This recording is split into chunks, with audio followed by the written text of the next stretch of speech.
Hi all, welcome to all.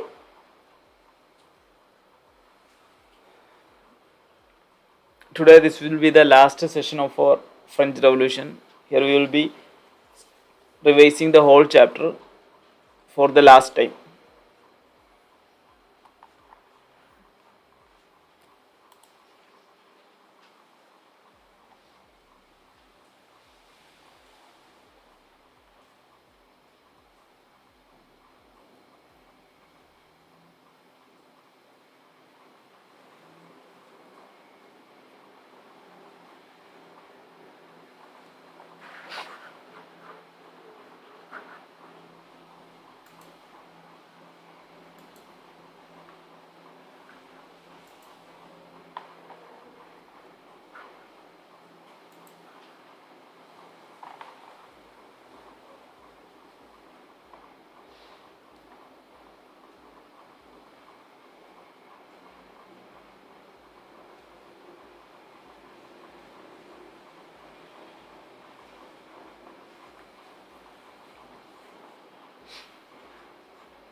He founded Young Italy in Marseilles. He also founded Young Europe in Bern.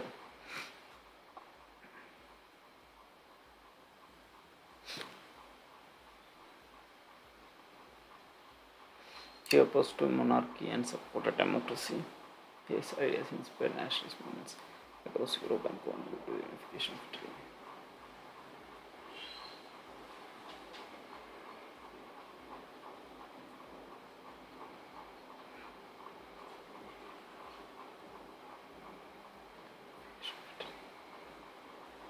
His ideas inspired nationalist movement across Europe and contributed to the unification of Italy.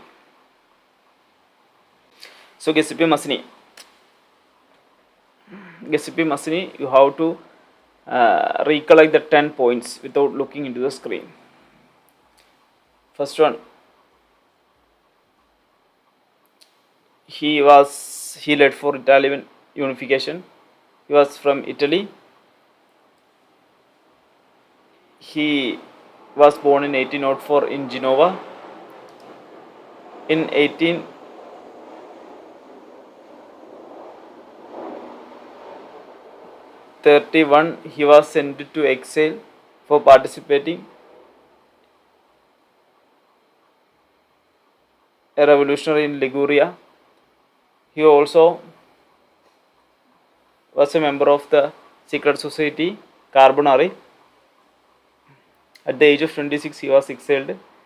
He formed two secret societies. One was Young Italy in Marseilles and Young Europe in Bern.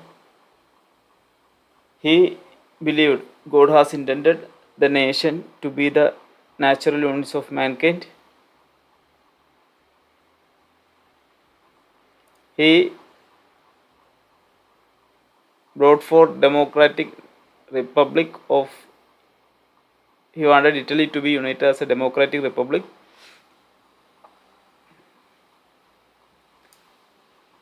The revolution led by him in 1831 and 1848 failed. He opposed monarchy and supported democracy. His ideas inspired not only Italy but also the other parts of Europe and contributed to the unifications of Italy. Cbse Mazzini was a famous Italian revolutionary and nationalist who was born in Genoa in 1805. He became a member of the secret society Carbonari. In 1831, he was exiled for attempting a revolution in Liguria. He founded Young Italy in Marseilles and he also founded Young Europe in Bern. He believed that nations were the natural units of mankind. He wanted Italy to be united into a single democratic republic. He opposed monarchy and supported democracy. His ideas inspired nationalist movements across Europe and contributed to the unification of Italy. He was born in 1805, Genoa, secret society Carbonari, founded Young Italy and Young Europe, a united democratic Italy. He contributed, inspired European nationalism.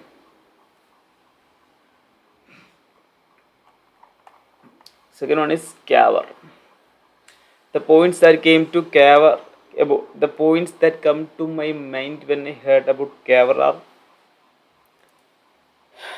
he was the chief minister of Sardinia, Piedmont. He helped in the unification of Italy. He was neither a revolutionary nor a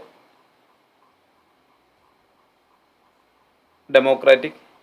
He followed diplomatic alliance, or with the diplomatic alliance, he tied an alliance with France and conquered Austria.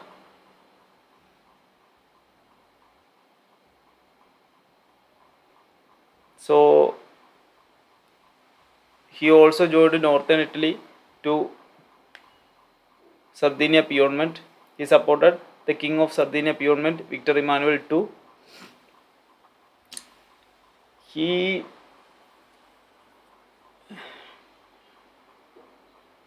like the other rich people of the Italy, he also spoke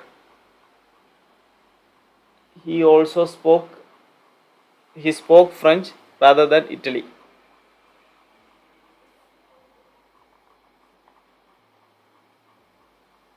He is regarded as the chief architect of Italian unification. In 1859, Sardinia Piedmont defeated Austria with the French help. Count Camillo di Cavour was the chief minister of Sardinia Piedmont. He played a leading role in the unification of Italy. He was neither a revolutionary nor a democrat like Mazzini, though his diplomatic scheme modernized Sardinia Piedmont. He secured the support of France against Austria. In 1859, Sardinia Piedmont defeated Austria with the French help. This victory led to the annexation of several Italian states. Cavour worked under King Victor Emmanuel II. He successfully united northern Italy under Sardinia Piedmont. He is regarded as one of the chief architects of Italian unification.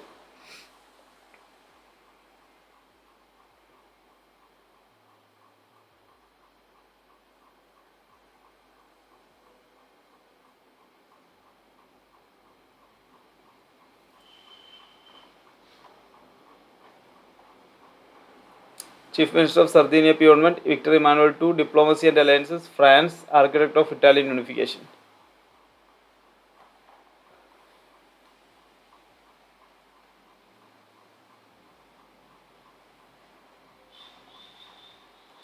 Next one is Greek War of Independence. Greek War of Independence. Greek War of Independence or Greek Unification. Greek War of Independence started in 1821 and it ended in 1832. By Treaty of Constantinople, Greek was considered an independent nation. Since 15th century, Greek was under the control of Ottoman Empire. People needed a break from that. They wanted to throw Ottoman Empire outside. So nationalist movement began. This Greece got help or support from the other Greece people who lived exile or abroad or outside the Greece, and also from some of the other peoples in Western European countries.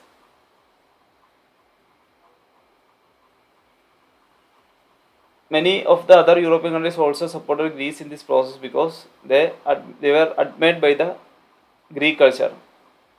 As poets and artisans said Greece as the cradle of European civilization.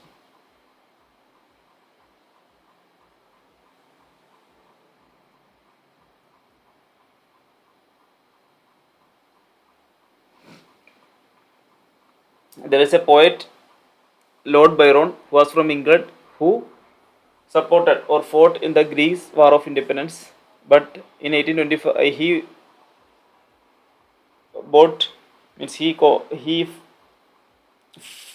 collected funds for the war, but he died in 1824 due to fever.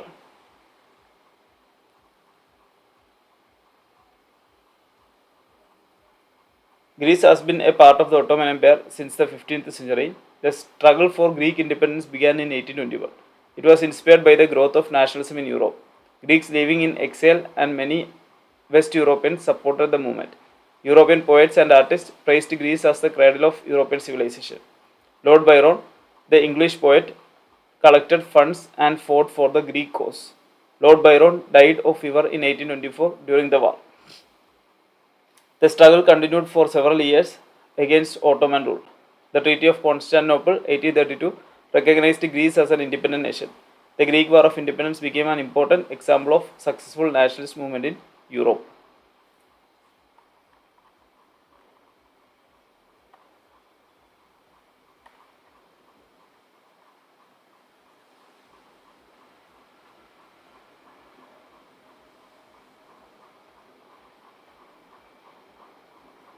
Began in 1821 against Ottoman Empire, supported by European nationalists, important person Lord Byron, and result Greece became independent in 1832.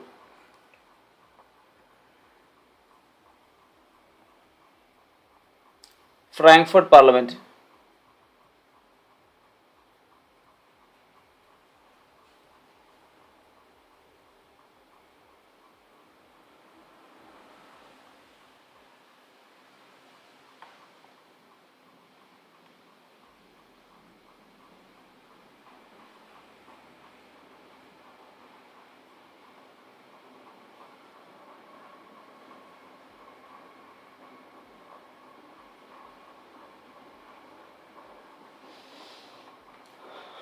Frankfurt Parliament.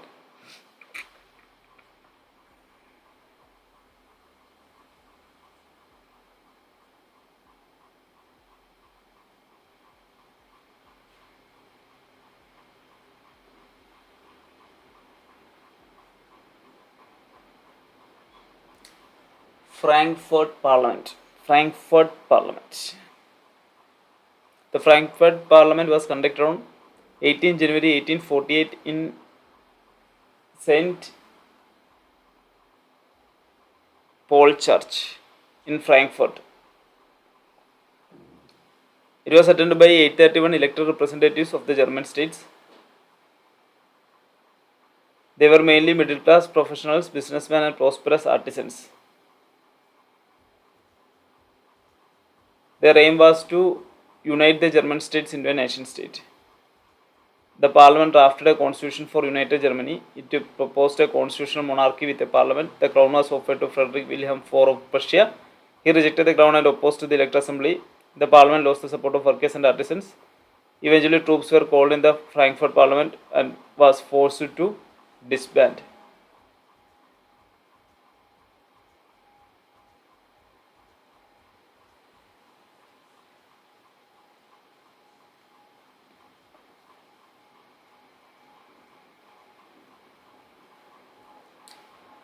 So, the important points about Frankfurt Parliament.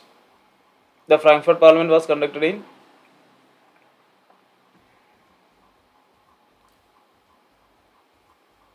18 January 1848 in the Church of Paul in Frankfurt. There were 31 representatives from German states. This parliament was mainly conducted by educated professionals, educated middle class people, that includes artisans, businessmen, and professionals. They were mainly united together to form or unify the German nation, and they take or formed a constitutional monarchy, and the king and the crown was offered to Frederick William IV of Prussia, but he rejected it and supported the monarch. Also, the Frankfurt Parliament were opposed by monarch and military. They also lost the support from workers and artisans because Frankfurt Parliament doesn't consider the needs of these workers and artisans. And finally, the Frankfurt Parliament failed. Eventually, troops were called in and the Frankfurt Parliament was forced to disband. The Frankfurt Parliament was convened in 18 May 1848 in the Church of St. Paul, Frankfurt. It was attended by 831 elected representatives from different German states. The members were mainly middle-class professionals, businessmen, and prosperous artisans. Its main aim was to unite the German states into a nation-state. The Parliament drafted a constitution for a united Germany. It proposed a constitutional monarchy with a parliament. The crown was offered to King Frederick Wilhelm IV of Prussia. He rejected the crown and opposed the elected assembly. The parliament lost the support of workers and artisans. Eventually, troops were called in and the Frankfurt Parliament was forced to disband.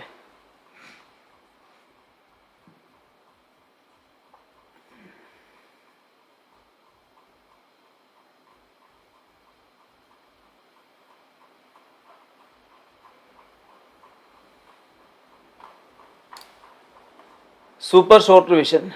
Place St. Paul's Church, Frankfurt, date 18 May 1848. Members 831 elected representatives. Aim German unification. Failure King Frederick Wilhelm IV rejected the crown. Next one is role of women in nationalist struggles. Role of women in nationalist struggles.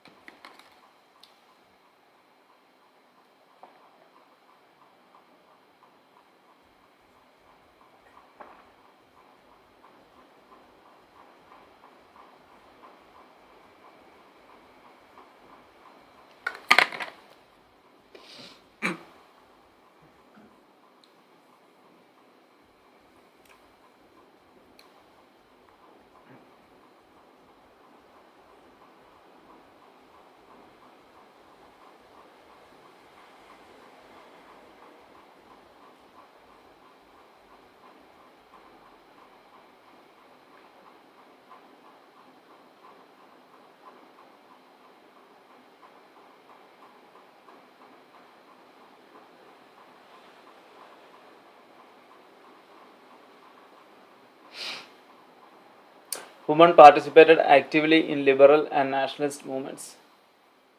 They formed their own political associations. They founded and published newspapers and journals. Women took part in political meetings and demonstrations. They supported movements for unity, national unity, and constitutional rights. Despite their participation, they were denied political rights. They were not given the right to vote. Women were only allowed to observe the proceedings of the Frankfurt Parliament from the visitors' gallery. Louis Otto Peters was a prominent political activist who fought for women's rights. Their contribution played an important role in the growth of nationalist movements in Europe.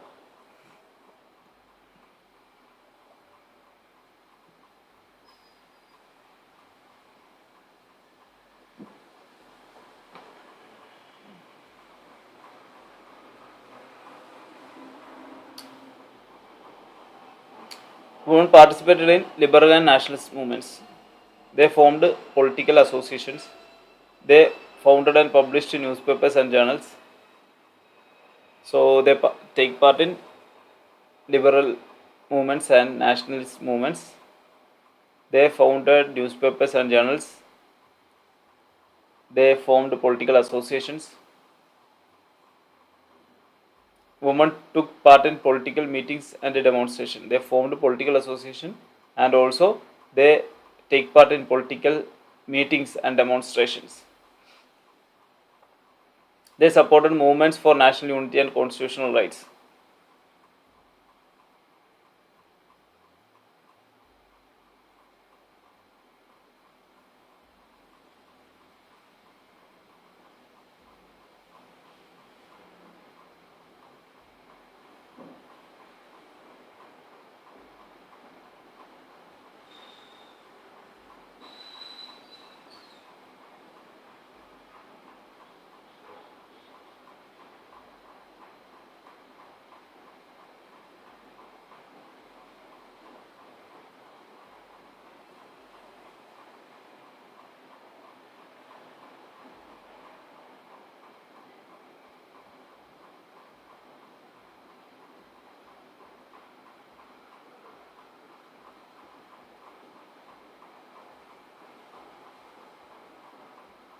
Despite their participation, they were denied political rights.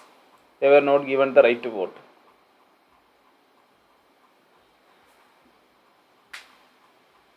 They supported the national unity and constitutional rights.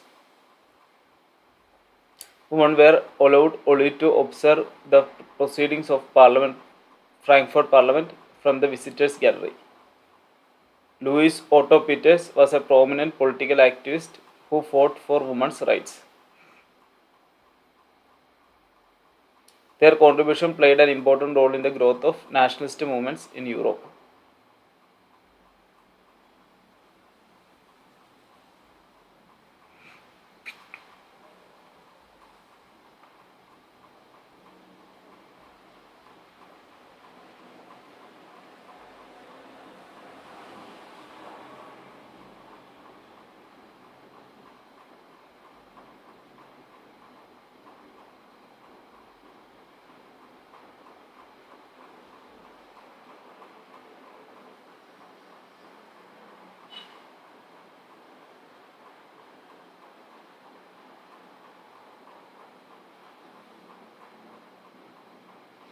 So, coming about the role of women in nationalist struggles. The role of women in nationalist struggles. They founded newspapers and journals. They take part in political demonstration. They they formed their own political association. They also take part in political meetings and demonstrations. They were actively involved in liberalism and nationalist movements.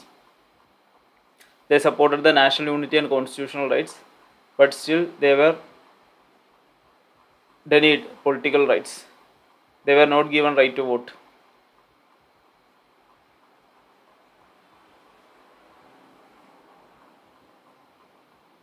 Women were allowed only to observe from the top of the Frankfurt Parliament from the visitors' gallery.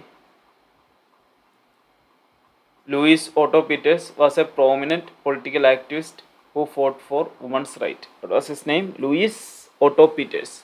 Louis Otto Peters was a prominent political activist who fought for women's rights. Their contribution played an important role in the growth of nationalist movements in Europe.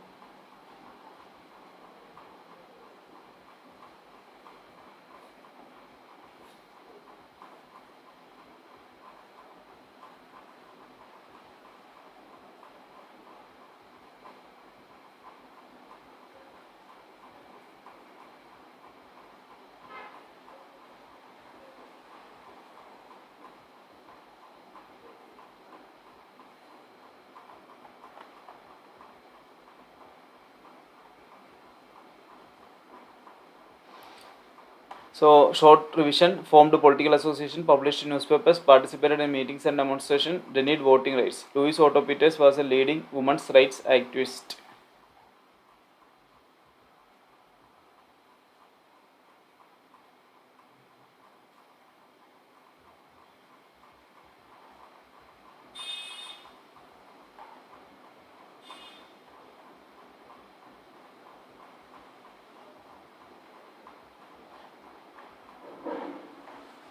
So, once again, we can look the role of women in nationalist struggles. First one, they supported nationalism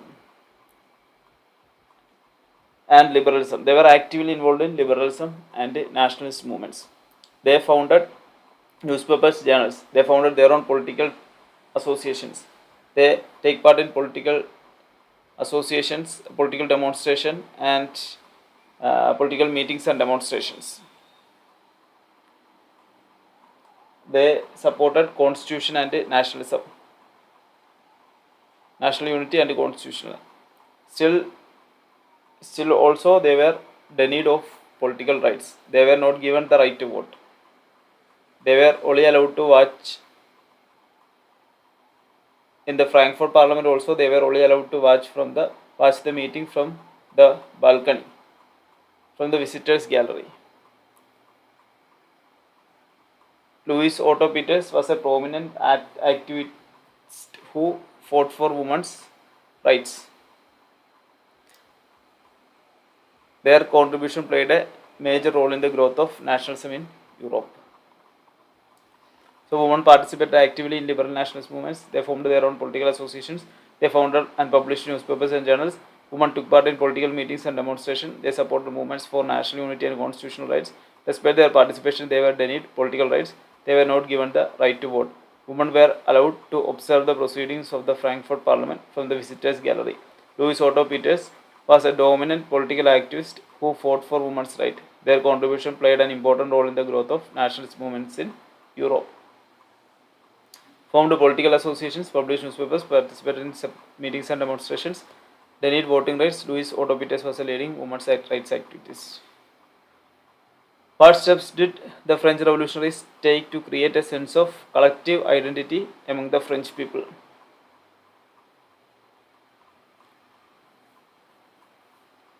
First one, they introduced the idea of le patrie and le citoyen. Le patrie means the fatherland and le citoyen means citizen. This gave an identity of united community. This promoted the idea of united community. They promoted the idea of united community enjoying equal rights under the constitution. And these ideas, that is le patron and le citoyen, help in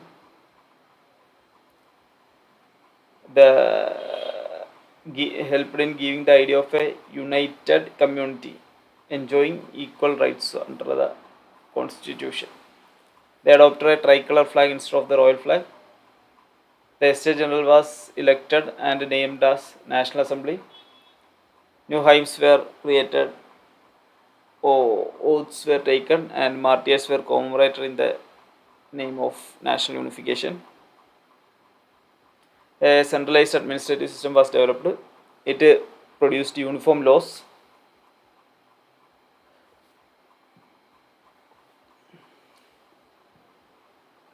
Internal custom duties were abolished and a uniform system of weights and measures were adopted. Regional dialects were discouraged, and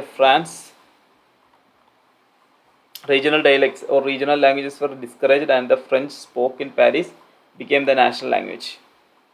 French spoken in Paris became the national language.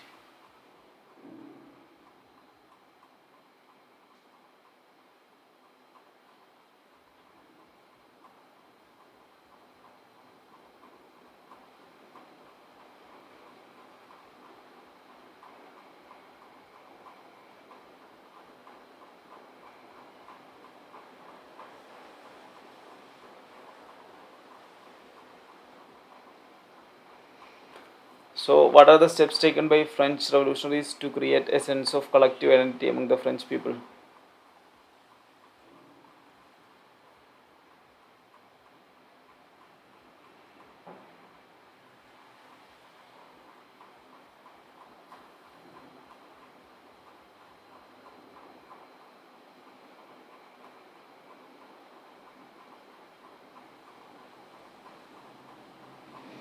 First one, they introduced the idea of le patrie, the fatherland, and le citoyen, the citizen.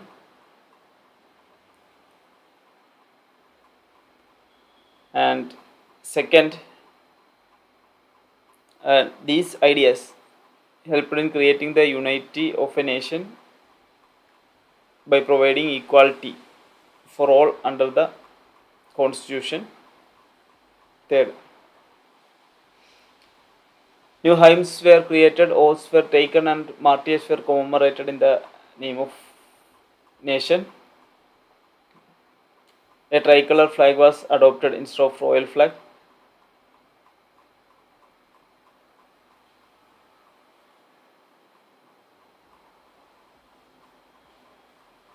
And regional dialects were avoided, and French language was used as law in common.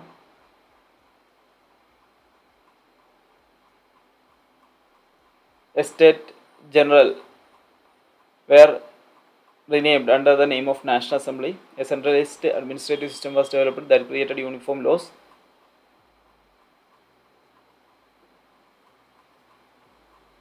Standard weights and measures were developed. Internal custom duties were abolished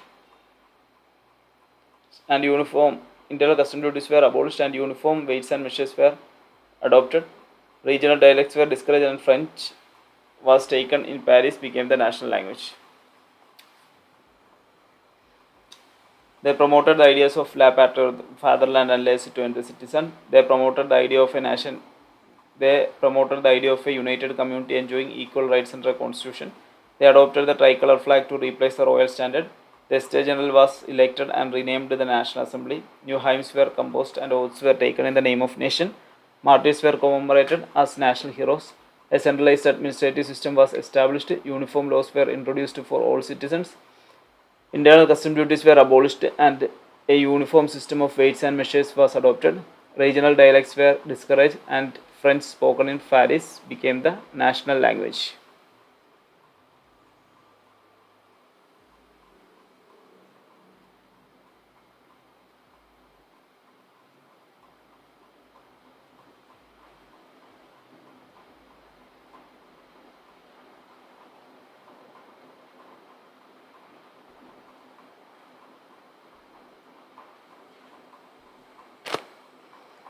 Le Patrie and Le Citoyen, tricolor flag, National Assembly, national hymns and oaths, uniform laws, abolition of customs duties, common weights and measures, French as national language.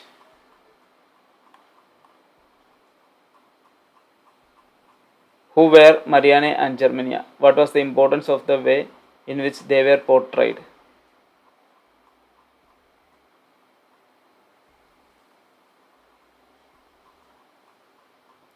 Marianne and Germania. They were the female allegories of the nation, Germany and France. Germany represented the allegory of Germany and Christina Marianne represented the female allegory of France. Germany wears a crown of oak leaves which represented heroism, whereas Marianne wear tricolor cockades and a red cap. Marianne's characteristics were drawn from liberty and republic. And statues of Marianne were erected in public places to promote national unity, and it was also printed in coins and stamps. Germania symbolized the German nation and the national unity.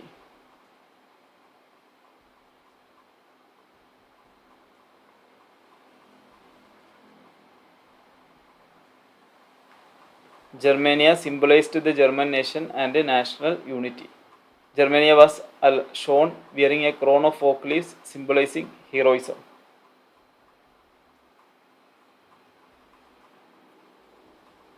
These allegories helped create and strengthen national feelings among the people.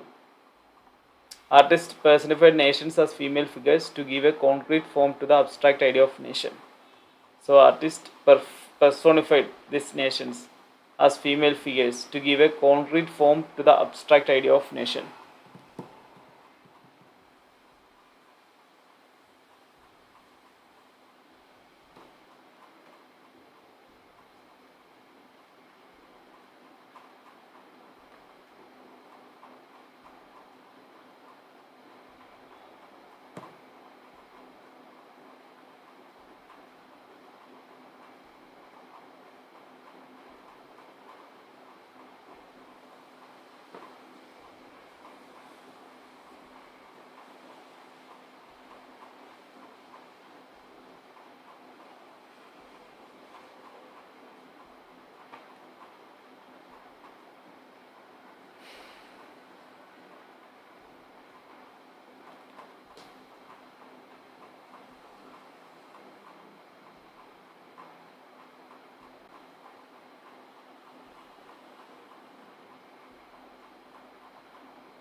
So artists personified these images.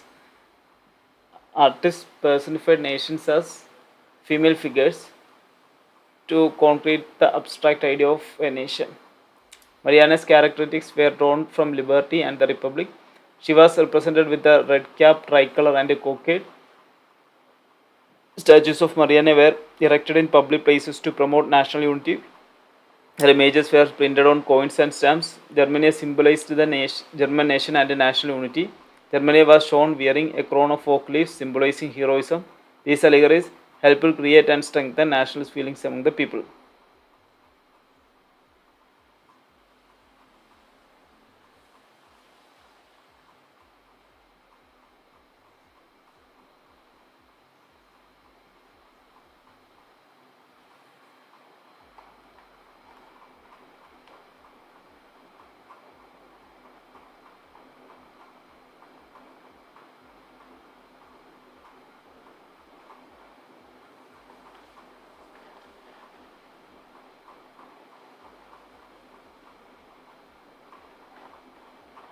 Let's briefly trace the process of German unification. German unification. Who was the chief architect of German unification? Otto von Bismarck. German unification was completed in the year 1871. Before German unification, a Germany was composed of 39 independent states.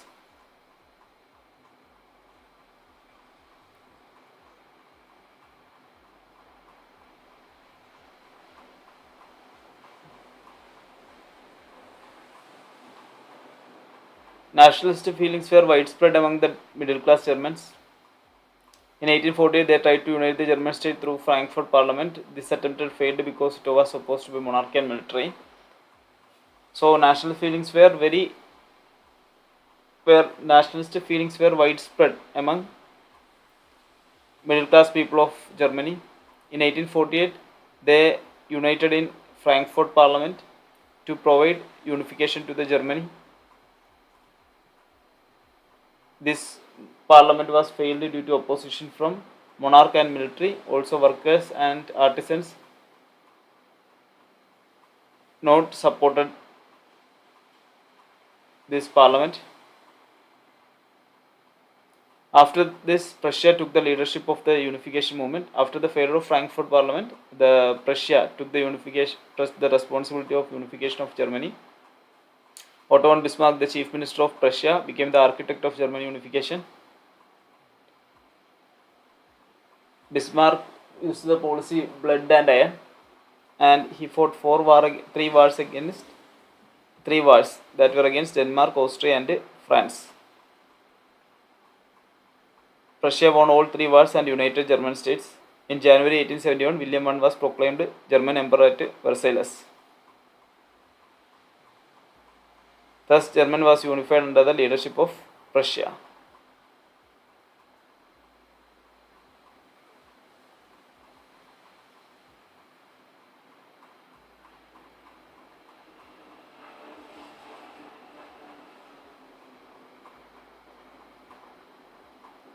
Thus, Germany was unified under the leadership of Prussia.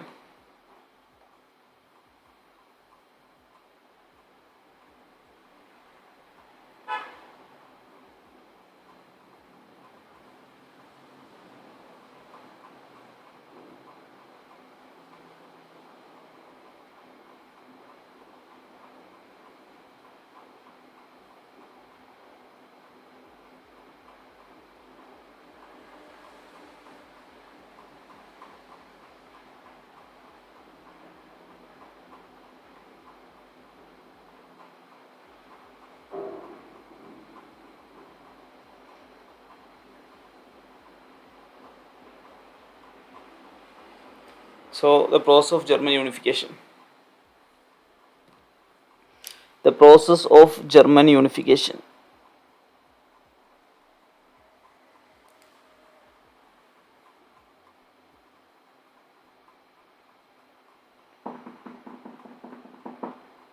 Nationalist feelings were widespread.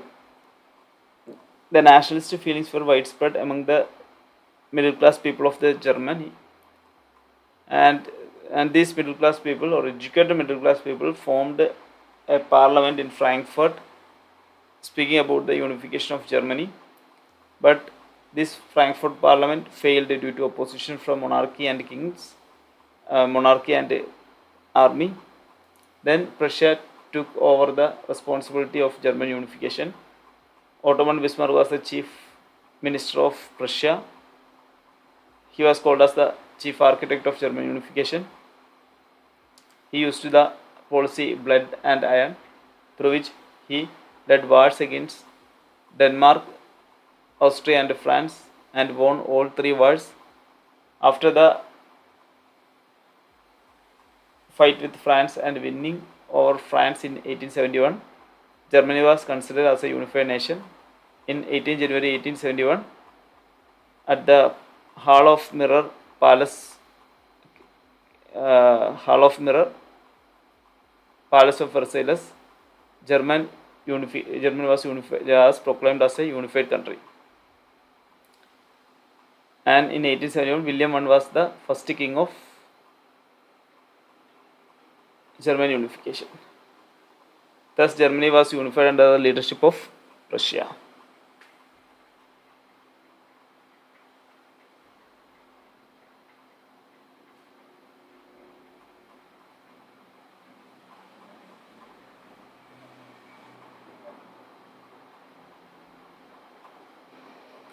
Briefly trace the process of German unification. The nationalist feelings were widespread among the middle class Germans. In 1848, they tried to unite the German states through the Frankfurt Parliament.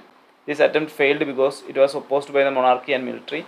After this, Prussia took the leadership of the unification movement. Otto von Bismarck, the chief minister of Prussia, became the architect of German unification. Bismarck used his policy blood and iron and relied on the Prussian army. Prussia fought three wars against Denmark, Austria and France. Prussia won all three wars and united the German states.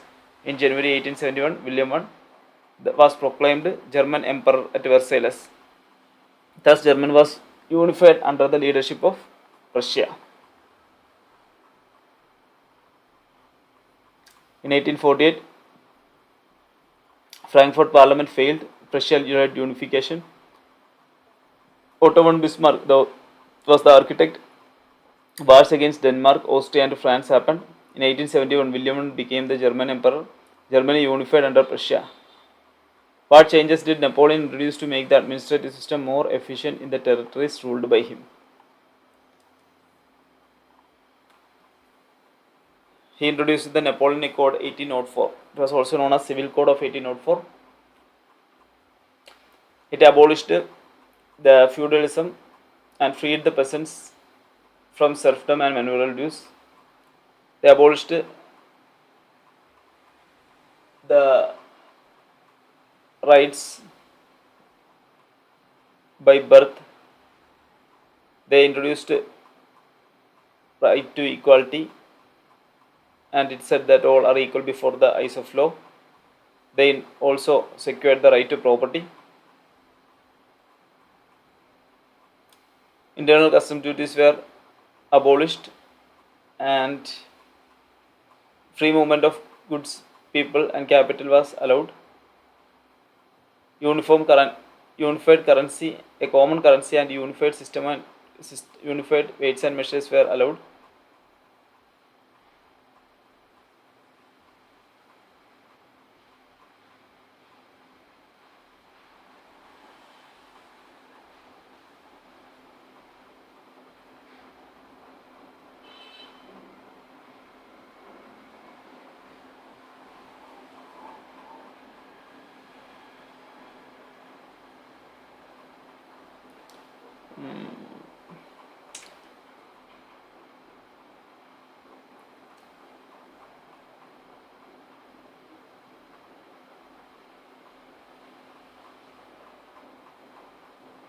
Guild restrictions from the town were removed.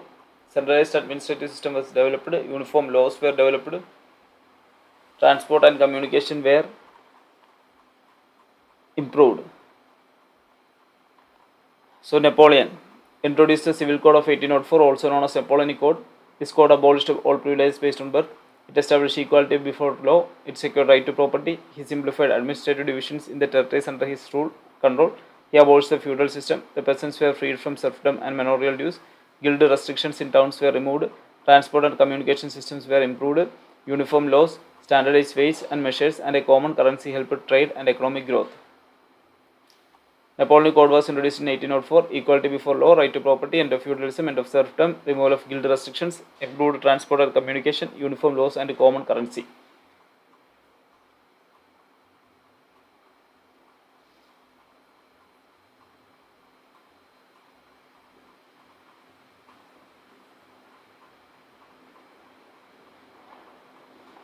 Okay, completed all the 5 questions from the chapter 1 Nationalism in Europe.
Let's take a short break.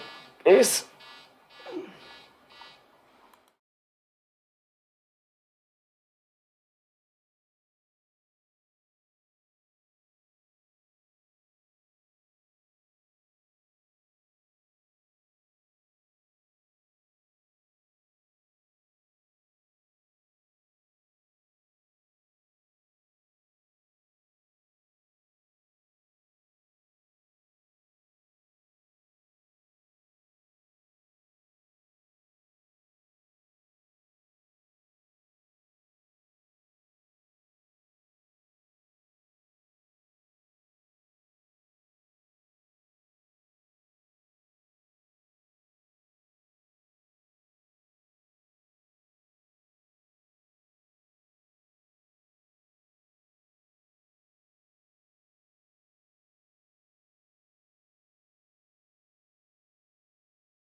Welcome all.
We have completed all the exercise section. Now we are going to the discuss question section in chapter 1. Summarize the attributes of a nation as Renan and this is not that questions. Okay, we are going to discuss these questions. Explain what is meant by the 1848 revolution of liberals. what were the political, social, and economic ideas supported by the liberals?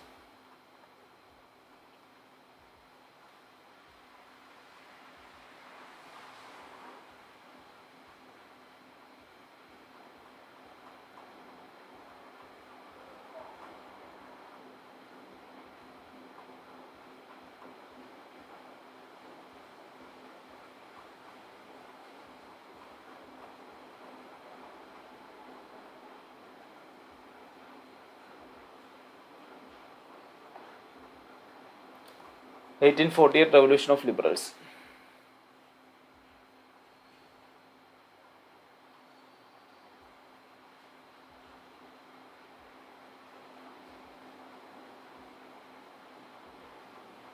Who done or who led the 1848 Revolution of Liberals? Educated middle class. Liberals demanded constitutional government and national unification. What did these educated middle class people demanded? They demanded a constitutional government and national unification. In France, the revolution led to the abdication of the monarch.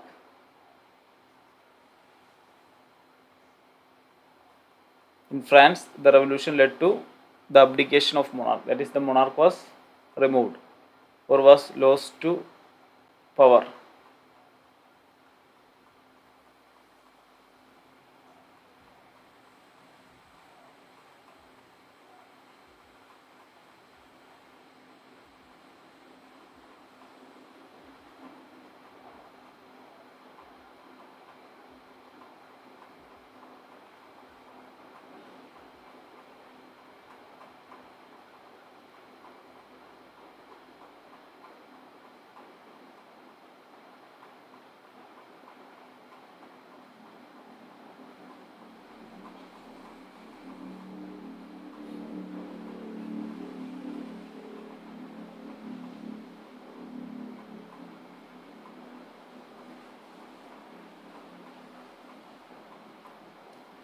All were given universal male suffrage. That is, all males were given the right to vote. In Germany, Italy, Poland, and Austria-Hungary, liberals demanded nation states and representative governments. So for Germany, Italy, Poland, and Austria-Hungary, these liberals demanded for nation states and representative governments. So 1848, the revolution of liberals. This revolution were led by educated middle class of Europe in 1848. They demanded constitutional government and a national unification. In France, the revolution led to the abdication of king or abdication of the monarch. A republic based on universal male suffrage was established. And in Germany, Italy, Poland, and Austria-Hungary, the liberals demanded nation states and representative governments. So 1848 Revolution of Liberals. Who led this 1848 Revolution of Liberals? The educated middle class people. What were the demands? The demands were constitutional government and a representative and a national unification. And as a result of what happened in France, the monarchy was abdicated. And a republic was developed based on universal male suffrage. That means all males were given right to vote. In Germany, Italy, Poland, and Austria-Hungarian states, liberals demanded nation states and representative governments.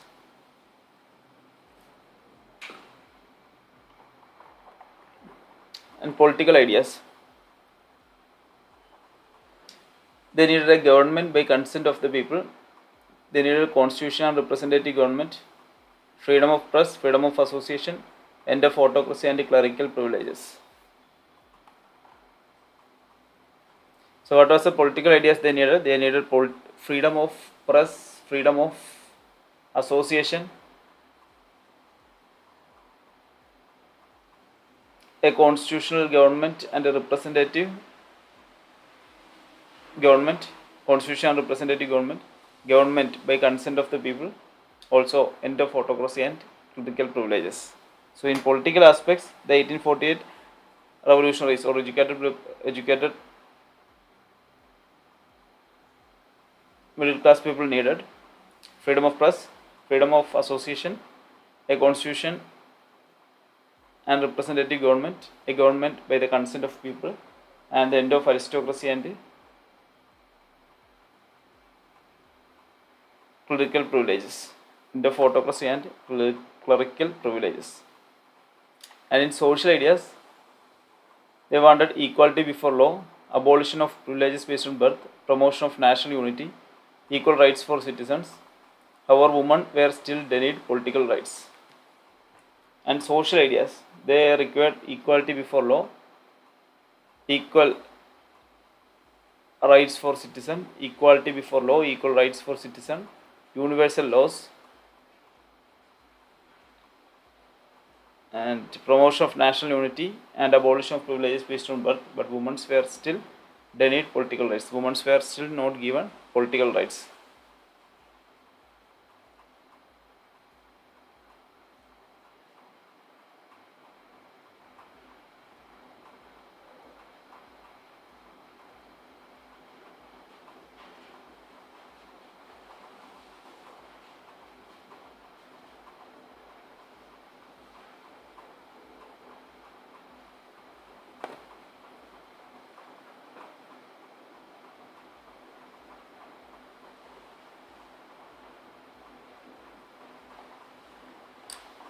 Economic ideas: freedom of markets, free movement of goods and capitals, removal of custom duties and trade barriers, creation of unified economic territories, support for economic nationalism such as sovereign.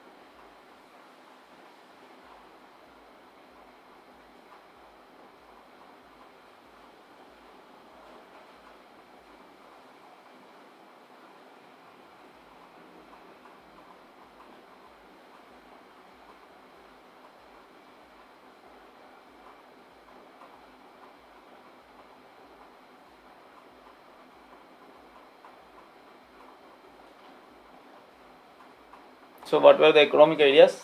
Economic ideas were freedom of markets, free movement of goods and capital, removal of custom duties and trade barriers, support economic nationalism such as sovereign, and creation of unified economic territories.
So what was 1840 revolution of liberals, and what were the political, social and economic ideas supported by the liberals?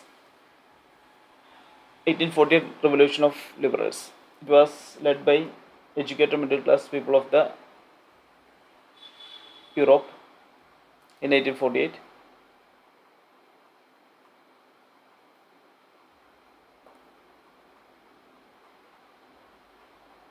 And as a result, the France in France, the monarchy was abdicated, a constitutional government was set up,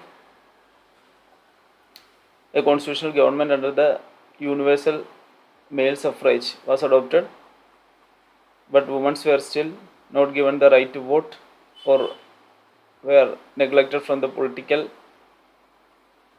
power.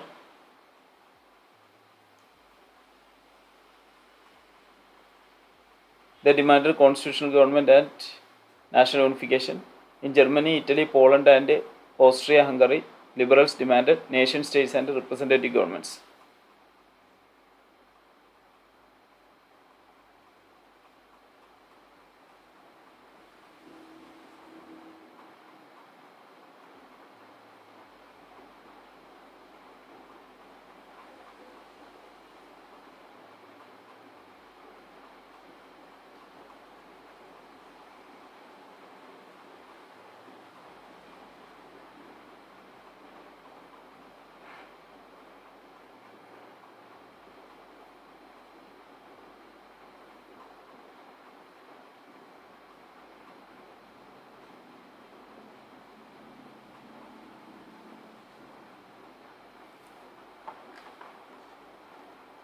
What were the political ideas?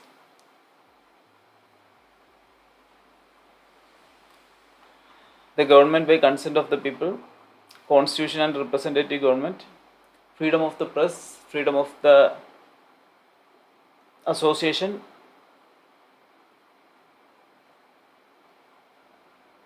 a government by the consent of the people, a constitutional representative, constitution and representative government. End of autocracy and clerical privileges.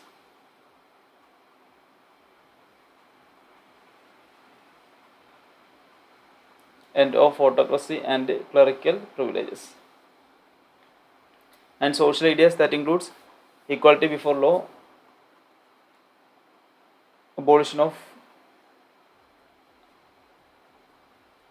privileges based on birth, and promotion of national unity, equal rights for citizens. Women were still denied the political rights. And social economic ideas,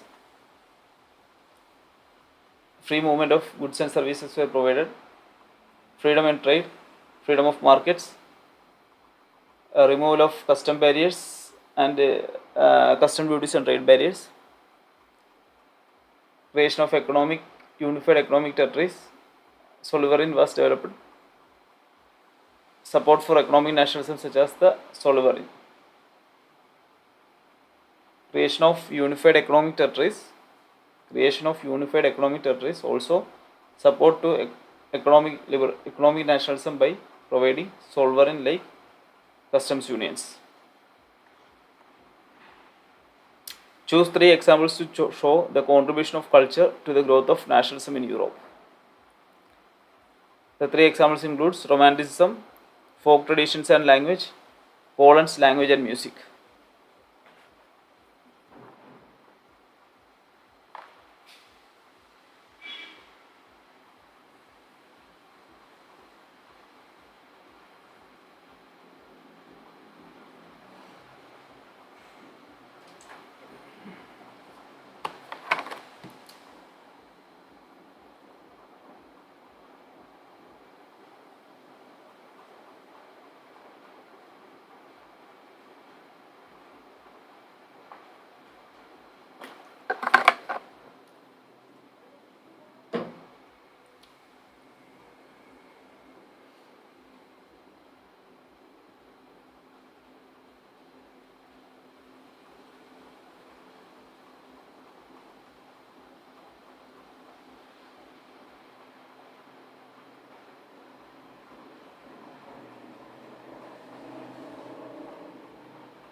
So, Romanticism. What was Romanticism? Romanticism was a cultural movement that promoted national feelings.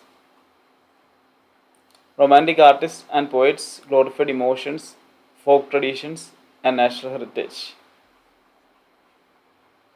They helped create a sense of shared identity among people.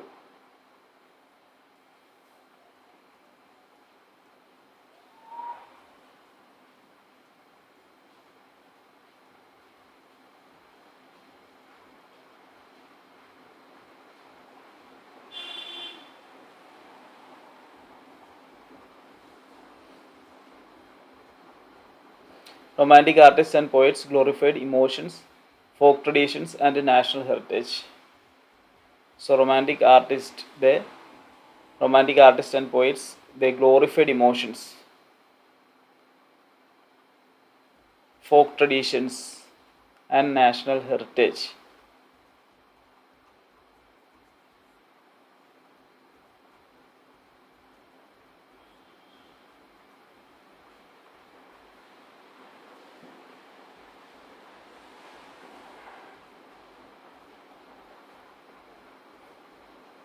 Folk traditions and language. The Grimm brothers collected German folk tales. The Grimm brothers collected German folk tales. They believed folk tales reflected the true spirit of German people. What did they believe? They believed that folk tales reflected the true spirit of German people. Folk songs, folk stories, local traditions helped spread nationalist ideas among common people.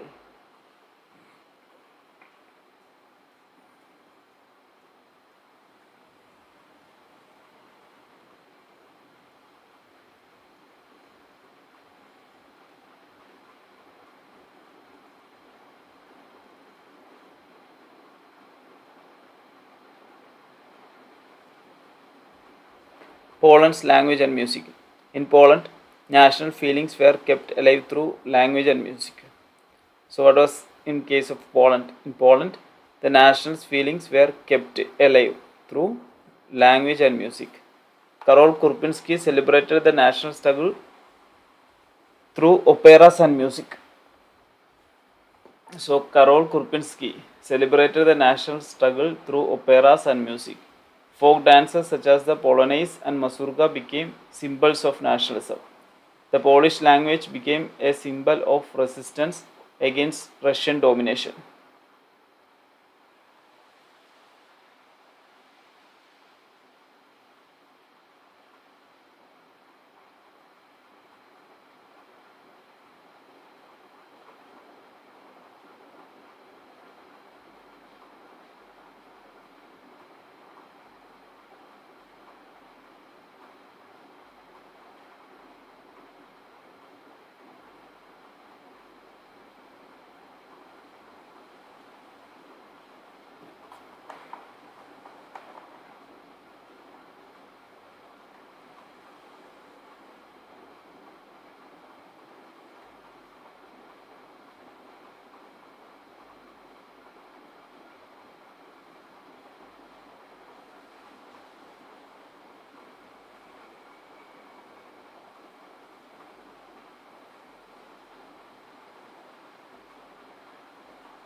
Next question. Through a focus on two countries, explain how nations developed over 19th century. This includes German unification and Italy unification.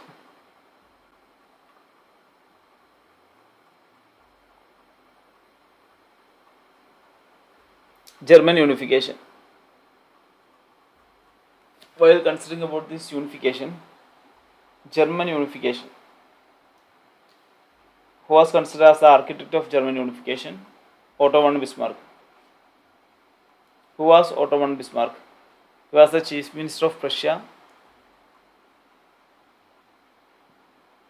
When did German unification started? It started nearly 1861 and ended in 1871.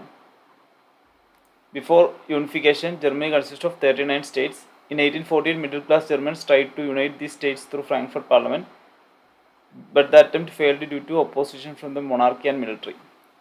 Later, Prussia took the lead in the unification movement. Otto von Bismarck, the Chief Minister of Prussia, led the process. Germany was unified through 3 wars against Denmark, Austria, and France. In 1871, William I was proclaimed German Emperor at Versailles.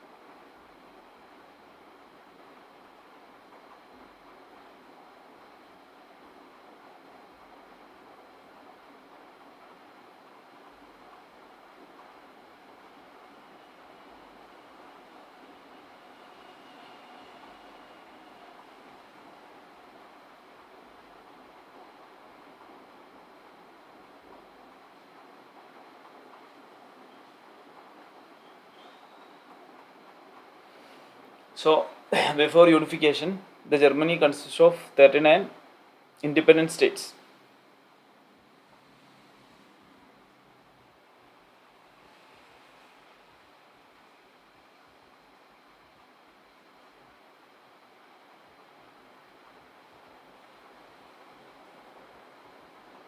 So, before unification, Germany consists of 39 independent states, and in 1848, Frankfurt Parliament was held that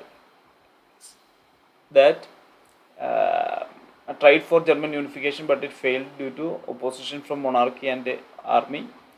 And in later, the Prussia took the responsibility for German unification, and then who was there? The architect of German unification, that was Otto von Bismarck. He fought 3 wars against Denmark, Austria, and France. All 3 he succeeded or won, and after the victory with France in 1871, the German unification was completed. In 1871, January 18, the proclamation of German unification was done in Hall of Mirror, Versailles Palace. So, before unification, Germany consisted of 39 independent states. In 1848, middle-class Germans tried to unite these states through Frankfurt Parliament. The attempt failed due to opposition from the monarchy and military. Later, Prussia took the lead in the unification movement. Otto von Bismarck, the Chief Minister of Prussia, led the process. Germany was unified through 3 wars against Denmark, Austria, and France. In 1871, William I was proclaimed German Emperor at Versailles. And Italy.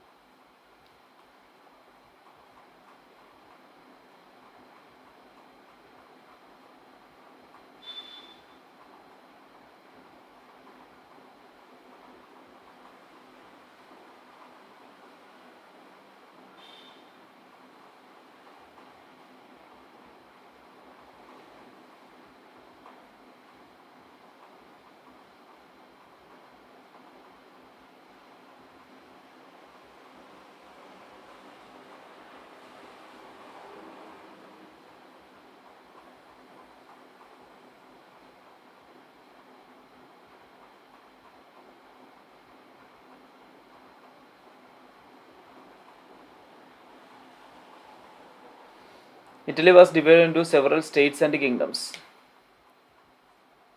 Giuseppe Mazzini promoted the idea of a united Italian republic. Count Cavour, the chief minister of Sardinia Piedmont, led the unification movement. Sardinia Piedmont defeated Austria with the French support in 1859. Giuseppe Garibaldi united southern Italy through his military campaigns.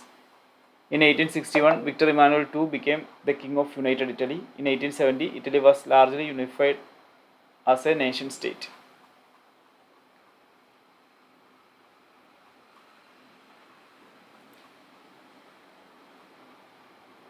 Before the unification of Italy, Italy was divided into several states and kingdoms.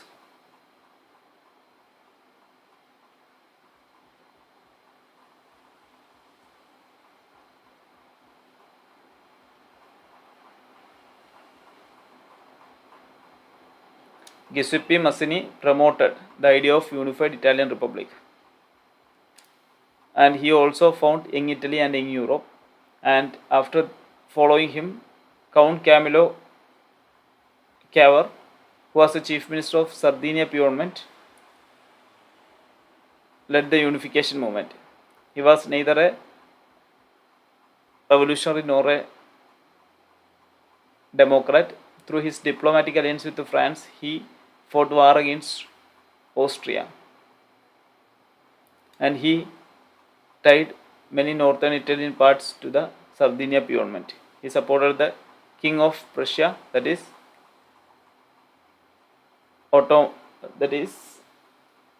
Emmanuel, Victor Emmanuel II. And then came the Giuseppe Garibaldi, who united the southern Italy and some part of Sardinia and Sicily.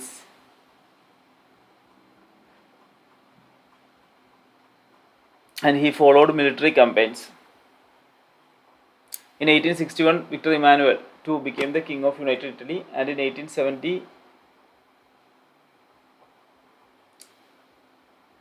there occurred the complete process of complete unification of Italy. So Italy was divided into several states and kingdoms. Giuseppe Mazzini promoted the idea of an united Italian republic. Count Cavour, the chief minister of Sardinia Piedmont, led the unification movement. Sardinia Piedmont defeated Austria with the French support in 1859. Giuseppe Garibaldi united southern Italy through his military campaigns. In 1861, Victor Emmanuel II became the king of United Italy. In 1870, Italy was largely unified as a nation state.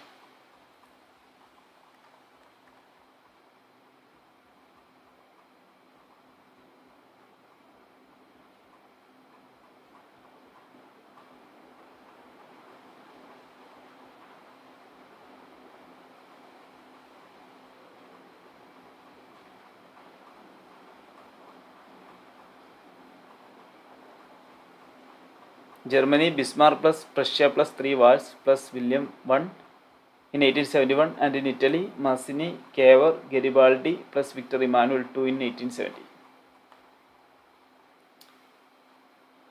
How was the history of nationalism in Britain unlike the rest of Europe?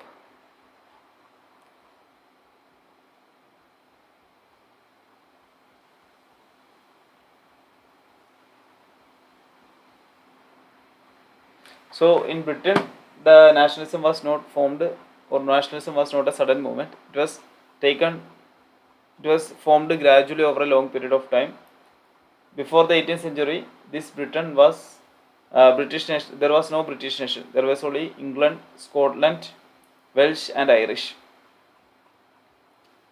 And in these four, the England nation dominated. And in 1707, Act of Union occurred. That was an act signed between England and Scotland, and that led to the formation of United Kingdom of Great Britain. England's parliament became the British Parliament. England's parliament became the British Parliament. Scottish culture and political institutions were gradually suppressed.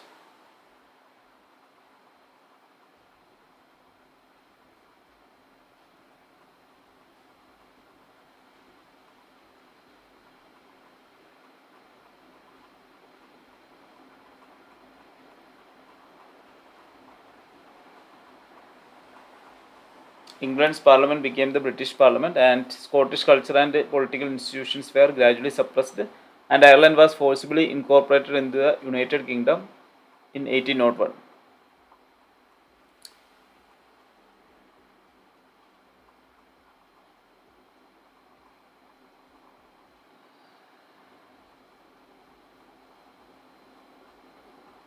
Ireland was forcibly incorporated into United Kingdom in 1801. The British nation was promoted through common symbols such as Union Jack, the national anthem, and the English language. The British nation was promoted through common symbols such as the Union Jack, the national anthem, and the English language.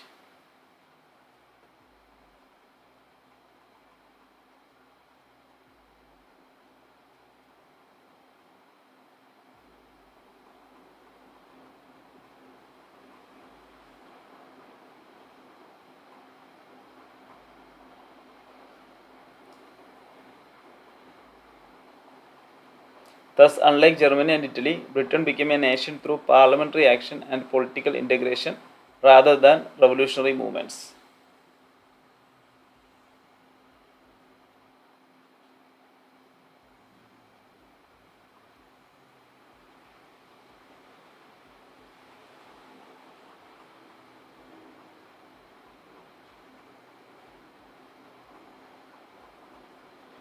Thus, unlike Germany and Italy, Britain became a nation through parliamentary action and political.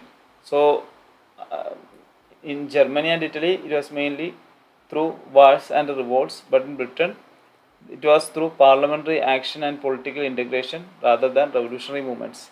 Revolutionary movements were very small in Britain, or there were no such revolutionary movements.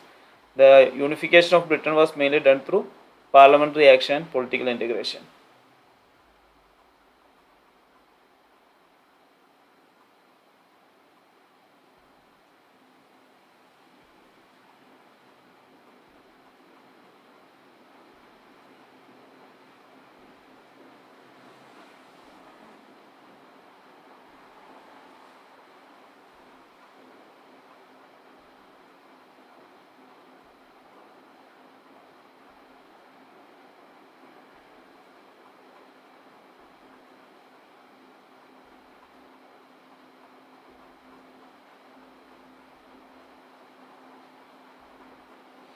So, in Britain, before the unification,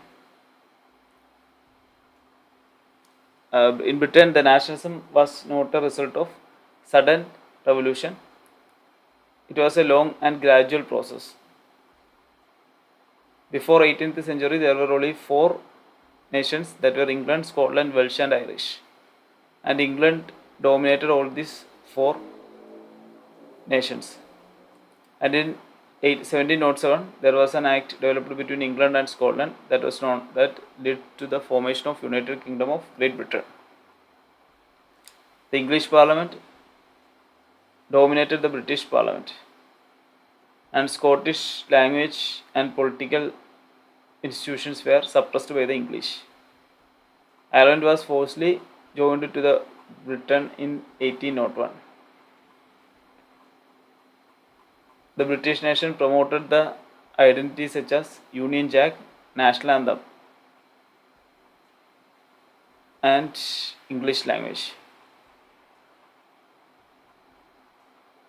Thus, unlike the Germany and Italy, the unification of Britain was due to parliamentary and political integration rather than revolutions. No sudden revolution. England dominated the Union. Act of Union 1707 united England and Scotland. Ireland joined in 1801. Union Jack and national anthem promoted British identity. Nation formed through political integration, not revolution. Now this is the last question, that is the Balkans. Why did the nationalist tensions emerged in the Balkans?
So Balkans. Balkans was a region of great geographical and ethnic diversity. It included modern-day Romania, Bulgaria, Albania, Greece, Serbia, Croatia, Slovenia, Montenegro, and Bosnia-Herzegovina. Most of the people in the Balkans were known as Slavs. The Balkans was a region of geographic and ethnic diversities. This included this region included the today's Albania, Bosnia,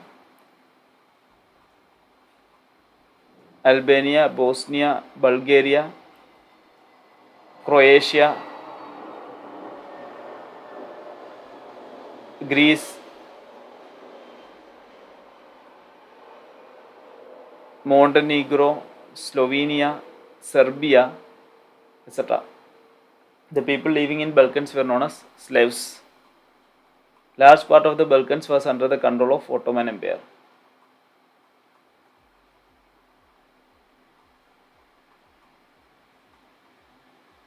So the large part of Balkans was under the control of Ottoman Empire. As the Ottoman Empire weakened, different nationalities began demanding independence. First, the Balkans was under the control of Ottoman Empire, but when the Ottoman Empire started weakening, a large different nationalities began demanding independence. Each Balkan state wanted to expand its territory at the expense of others. For example, Romania wanted to expand its territory at the expense of Bulgaria. Bulgaria wanted to expand its territory at the expense of Greece. So there were internal conflicts. Each Balkan state wanted to expand its territory with the cost of others or the expense of others. Rivalries developed among the Balkan states over territory and identity. And in this way, the rivalries occurred among the Balkan states over the territory and identity. Major European powers such as Russia, Germany, England, and Austro-Hungary also interfered in the region.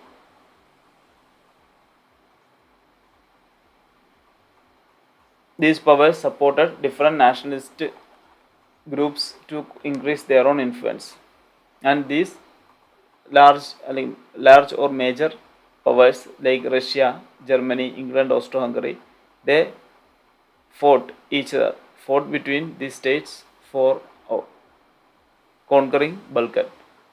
They also supported specific states in Balkans such as Romania, Bulgaria, Slovenia, etc. separately to increase their influence on that area. For example, Russia supported Romania so that if Romania dominated, the Russia will get an influence in Romania, Bulgaria, Albania. So similarly, Germany supported Albania so that if Albania dominates, then Germany gets a hold over the full of Balkans. That's why the nationalist groups were given support by different powers. As a result, the Balkans became a region of intense conflict, leading ultimately to the First World War of 1914. Let's take a short break, take the time to stretch and drink some water.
So Balkans. The Balkans was a region of great geographical and ethnic diversity. It included modern-day Romania, Bulgaria, Albania, Greece, Serbia, Croatia, Slovenia, and Montenegro and Bosnia-Herzegovina. Most of the people in the Balkans were known as slaves. A large part of the Balkans was under the control of Ottoman Empire. As the Ottoman Empire weakened, different nationalities began demanding independence.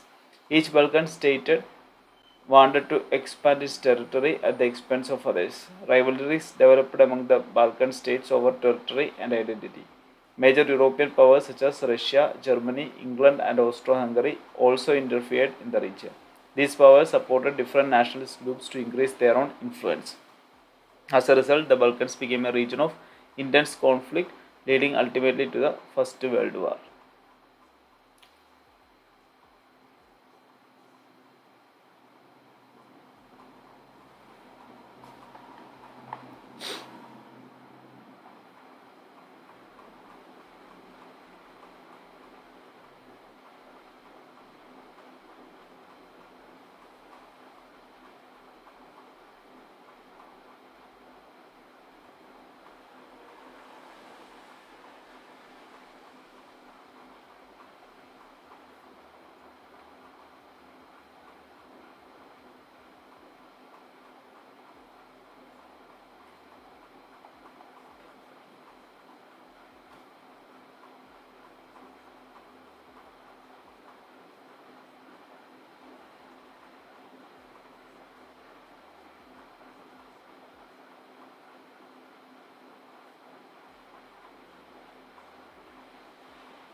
So Balkans.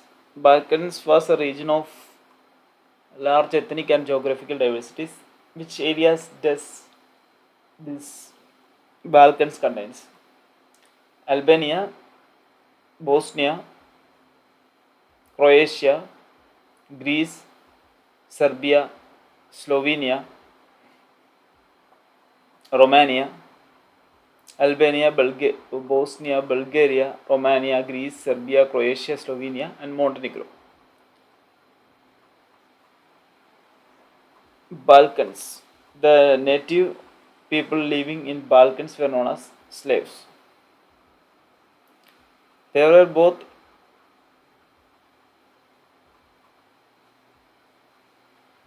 a large part of Balkans was under the control of Ottoman Empire. But as the Ottoman Empire weakened, tensions arose, starting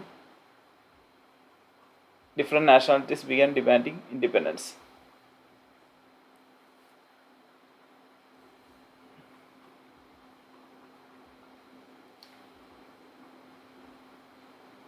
So each Balkan state wanted independence or expand its territory with the expense of others or the cost of others. For example, Romania wanted to expand its territory or expand its region by exposing or exploiting or cost of Slovenia. For example, I have said so.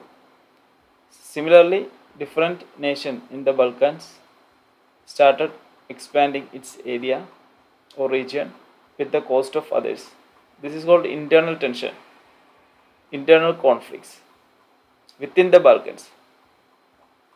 Then what is external conflict or outside the Balkans? Outside the Balkans, there were major powerful European states, other European states like Germany, England, Austria-Hungary, Russia. They all had an eye on Balkans. They wanted Balkans region. So there were fight among these four countries for Balkans that created external conflict. And further than that, each country separately supported some of the Balkan states so that if they come in power, they will get the power of that region or power of that full Balkans. For example, I am saying for example, if Russia supported Romania, Germany supported Bulgaria, so that if Romania and Bulgaria, if Bulgaria won, then Germany will get a influence on the particular area. So these powers supported different nationalist groups to increase their own influence. As a result, Balkans became a region of internal conflict, and as a result of this internal and external conflict, the Balkans that lead up ultimately to the First World War.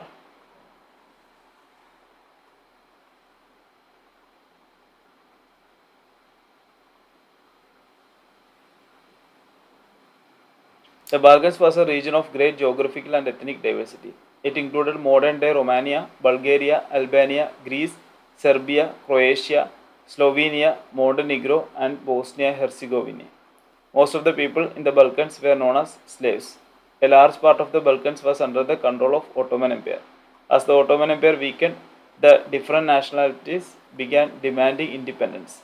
Each Balkan state wanted to expand its territory at the expense of others. Rivalries developed among the Balkan states over territory and identity.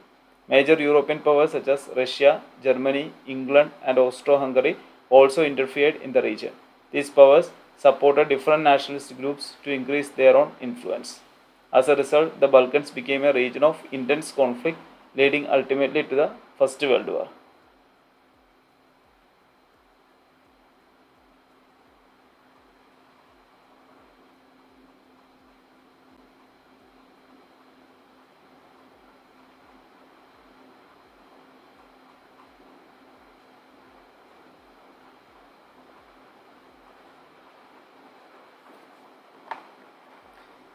Balkans had many ethnic groups controlled by the Ottoman Empire.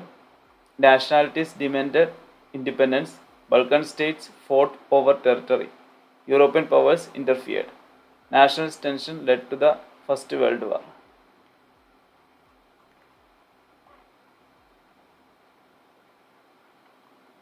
So we have completed the entire discuss session and the questions in first chapter. There will be the chance of asking these questions in the board exam is high, very high, and we can expect that 90% of the questions that may ask from this chapter will be from these 11 questions that we have discussed now, because in 2026 also a majority of questions asked from this session.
First, we were learning about Frederick Sorio, French artist,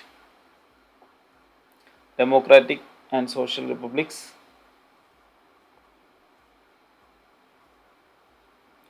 Then,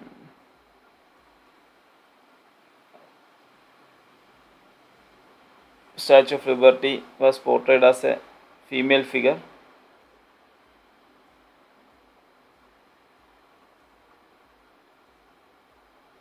Personified liberty as a female figure. She carried torch of enlightenment in one hand and charter of rights of man in the other. There was shattered remains of the symbols of absolute institutions in the foreground. It was here. Introduce utopian vision.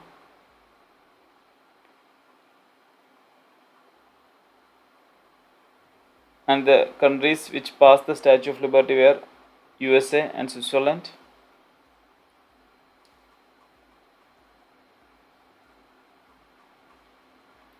France, with identifiable revolutionary tricolor, has just reached the statue.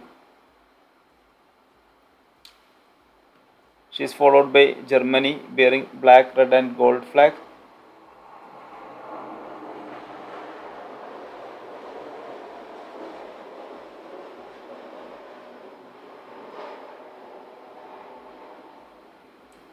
And the flag they carry is an expression of liberal hopes in 1848, or the revolution of 1848. Liberal revolution.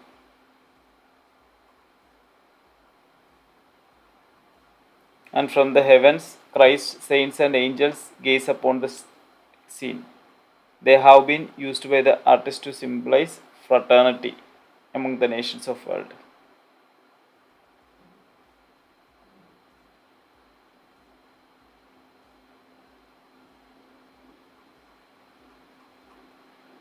Then coming to French Revolution and the idea of nation. French Revolution was started in 1789. First clear expression of nationalism in Europe came with the French Revolution.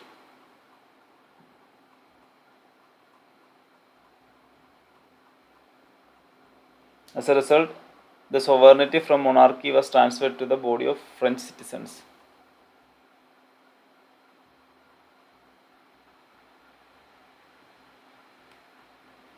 And there was a sense of collective identity among the French people. The ideas of la patrie, the fatherland, and les citoyens, the citizen, emphasized the notion of a united community enjoying equal rights under the constitution. A new French flag, the tricolor, was chosen to replace former royal standard. The States General was elected by the body of active citizens, renamed National Assembly. New hymns were composed, oaths taken, martyrs commemorated, all in the name of nation. A centralized administrative system was put in place and it formulated uniform laws for all citizens within its territory. Internal custom duties and dues were abolished and a uniform system of weights and measures was adopted. Regional dialects were discouraged and French, as it was spoken and written in Paris, became the common language of the nation.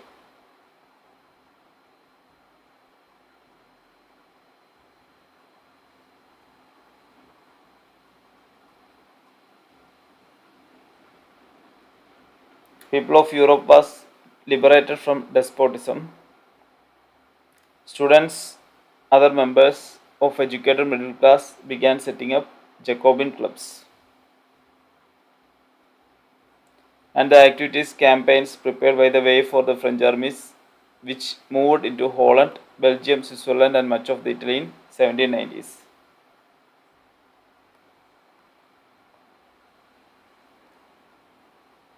Here you can see France, French Revolution, and this region, Prussia, Hanover, Bavaria, this region is therefore Germany. Then here Russian Empire, Ottoman Empire, that covered Greece, also they covered These were the regions of Balkans.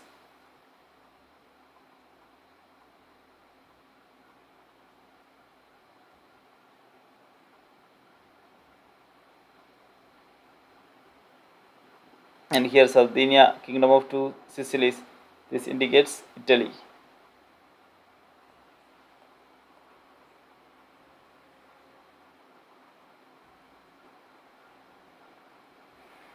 Europe after the Congress of Vienna 1815.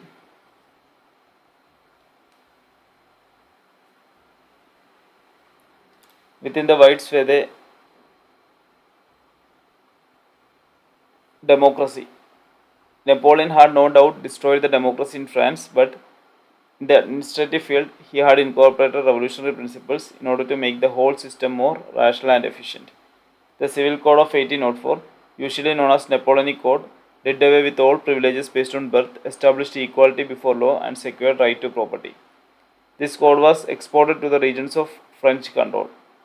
In the Dutch Republic, in Switzerland, Italy, and Germany, Napoleon simplified administrative divisions, abolished the feudal system, and freed the peasants from serfdom and manorial dues. In the towns, too, guild restrictions were removed. Transport and communication system were improved. Peasants, artisans, workers, and new businessmen enjoyed a new found freedom. Businessmen and small scale producers of goods, in particular, began to realize that uniform laws, standardized weights and measures, and a common national currency would facilitate the movement and exchange of goods and capital from one region to another.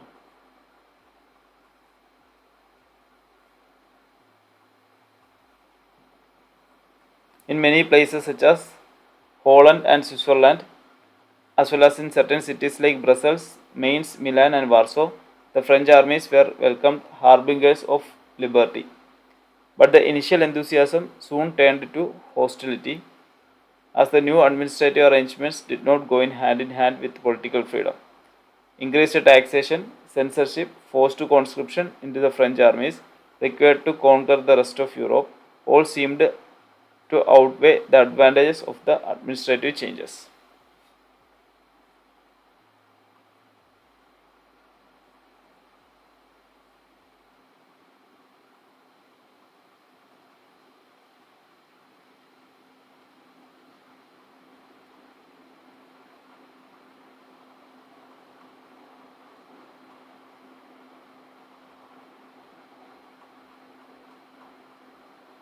Here in this figure, the courier of Rhineland loses all that he has on his way home from Leipzig. Napoleon here is represented as a postman on his way back to France after he lost the Battle of Leipzig in 1830. Each letter dropping out of his bag bears the name of the territories he lost. The making of nationalism in Europe.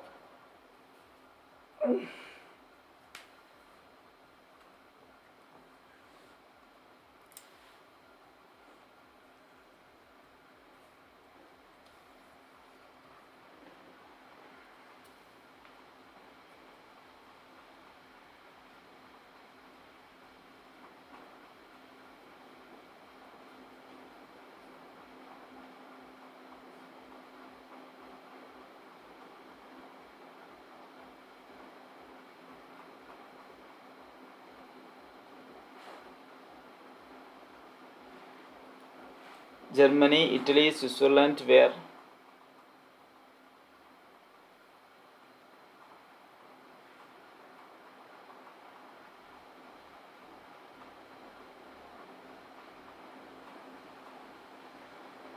divided into kingdoms, duchies, and cantons, whose rulers had their autonomous territories.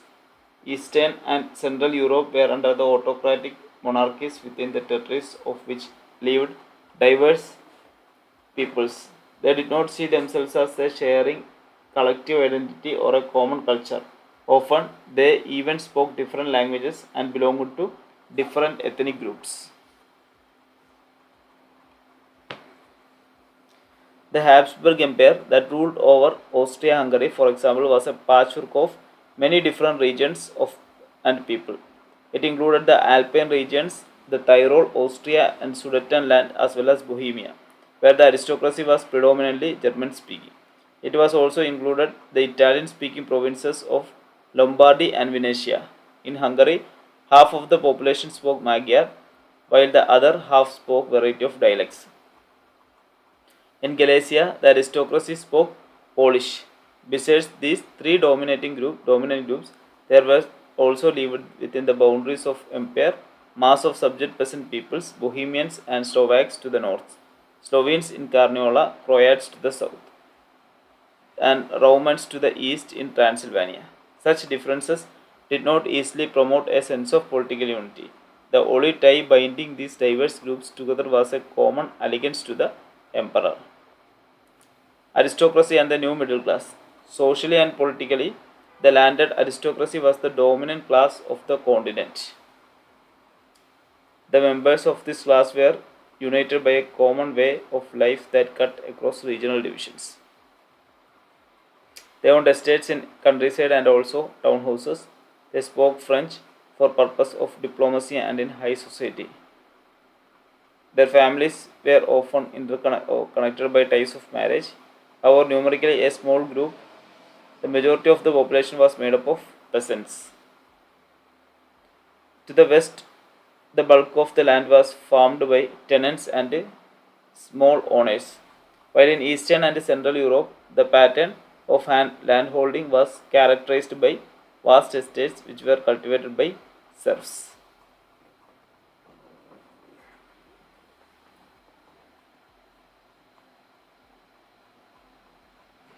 Industrialization began in England in the second half of the 18th century, but in France and parts of German states it occurred during the 19th century. In its wake, new social groups came into being: a working class population, a middle class made up of industrialists, businessmen, and professionals. What did liberal nationalism stands for? The ideas of national unity in early 19th century Europe were closely allied to the ideology of liberalism. Liber means free. New middle class liberalism stood for freedom for the individual and equality of all before the law. Politically, it emphasized the concept of government by consent. Since the French Revolution, liberalism had stood for the end of autocracy and clerical privileges, a constitution, and a representative government through parliament. 19th century liberals also stressed the inviolability of private property. Yet, equality before the law did not necessarily stand for universal suffrage. You will recall that in revolutionary France, which marked the first political experiment in liberal democracy, the right to vote to get elected was granted exclusively to property owning men. Men without property and all women were excluded from political rights.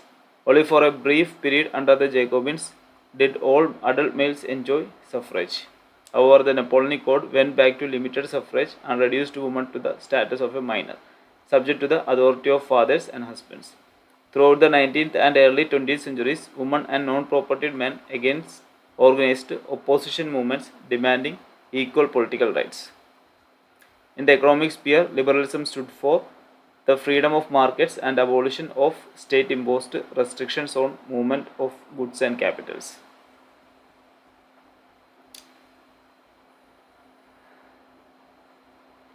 Napoleon's administrative measures had created out a countless small principalities confederation of 39 states. Each of these possessed its own currency and weights and measures. A merchant traveling in 1833 from Hamburg to Nuremberg to sell his goods would have had to pass through 11 custom barriers and pays a custom duty of about 5% at each one.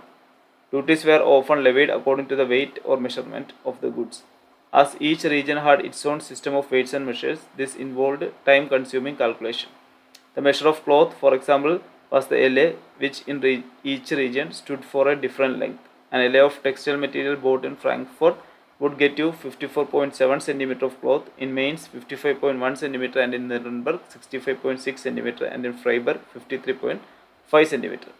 In 1834, a custom union or Zollverein was formed at the initiative of Prussia and joined by most of the German states. The union abolished tariff barriers and reduced the number of currencies from over 30 to 2. The creation of A network of railways further stimulated mobility, harnessing economic interest and to national unification. A wave of economic nationalism strengthened the wider national sentiments growing at the time. A new conservatism after 1815.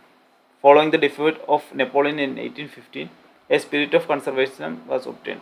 Conservatives believed that established traditional institutions of state and society like the monarchy, church, social hierarchies, property, and the family should be preserved. Most conservatives, however, did not propose a return to the society of pre revolutionary days. Rather, they realized from the changes initiated by Napoleon, the modernization could in fact strengthen traditional institutions like the monarchy. It would make state power more effective and strong. A modern army and efficient bureaucracy, a dynamic economy, and the abolition of feudalism and serfdom could strengthen the autocratic monarchies of Europe.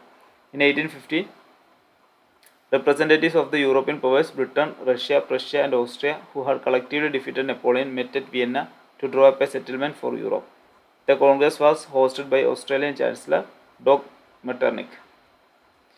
Drew up the Treaty of Vienna of 1815 with the object of undoing most of the changes that had come about in Europe during the Napoleonic Wars. The Bourbon dynasty, which had been deposed during the French Revolution, was restored to power, and France lost territories it had annexed under Napoleon. A series of states were set up on the boundaries of France to prevent French expansion in future. The Kingdom of the Netherlands, which included Belgium, was set up in the north, and Genova was added to the Piedmont in the south. Prussia was given important new territories on its western frontiers, while Austria was given control of northern Italy. But the German Confederation of 39 states that had been set up by Napoleon was left untouched. In the east, Russia was given part of Poland, while Prussia was given a portion of Saxony. The main intention was to restore the monarchies that had been overthrown by Napoleon and create a conservative order in Europe. Conservative regimes set up in 1815 were autocratic. They did not tolerate criticism and dissent, and sought to curb activities that questioned the legitimacy of autocratic governments.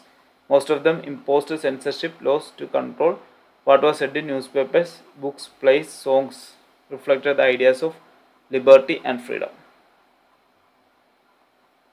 The Club of Thinkers, anonymous caricature dating to 1820. Silence is the first commandment of this learned society. To avoid the eventuality whereby a member of this club may succumb to the temptation of speech, muzzles will be distributed to members upon entering. The memory of the French Revolution nonetheless continued to inspire liberals. One of the major issues taken up by liberal nationalists who criticized the new conservative order was freedom of the press. The revolutionaries. During the years following 1815, the fear of repression drove many liberal nationalists underground. Secret societies sprang up in many European states to train revolutionaries and spread their ideas. To be revolutionary at this time meant a commitment to oppose monarchical forms that had been established after the Vienna Congress and to fight for liberty and freedom. Most of these revolutionaries also saw the creation of nation states as a necessary part of this struggle for freedom. One such individual was the Italian revolutionary Giuseppe Mazzini, born in Genoa in 1805. He became a member of the secret society of Carbonari. As a young man of 26, he was sent into exile in 1831 for attempting a revolution of Liguria. He subsequently founded two more underground societies, first Young Italy of Marseilles and Young Europe in Berne, whose members were like-minded young men from Poland, France, Italy, and German states. Mazzini believed that God has intended nations to be the natural units of mankind. So Italy could not continue to be a patchwork of small states and kingdoms. It had to be forged into a single unified republic within the wider alliance of nations. This unification alone could be the basis of Italian liberty. Following his model, secret societies were set up in Germany, France, Switzerland, and Poland. Mazzini's relentless opposition to monarchy and his vision of democratic republics frightened the conservatives. Metternich described him as the most dangerous enemy of our social order. Giuseppe Mazzini and the founding of Young Europe in Bern in 1830. Next is the Age of Revolutions.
Hunger, hardship, and popular revolt. In 1830s were years of great economic hardships in Europe. The first half of the 19th century saw an enormous increase in population all over Europe. In most countries, there were more seekers of jobs than employment. Population from rural areas migrated to cities to live in overcrowded slums. Small producers in towns were often faced with stiff competition from imports of cheap machine made goods from England, where industrialization was more advanced than the continent.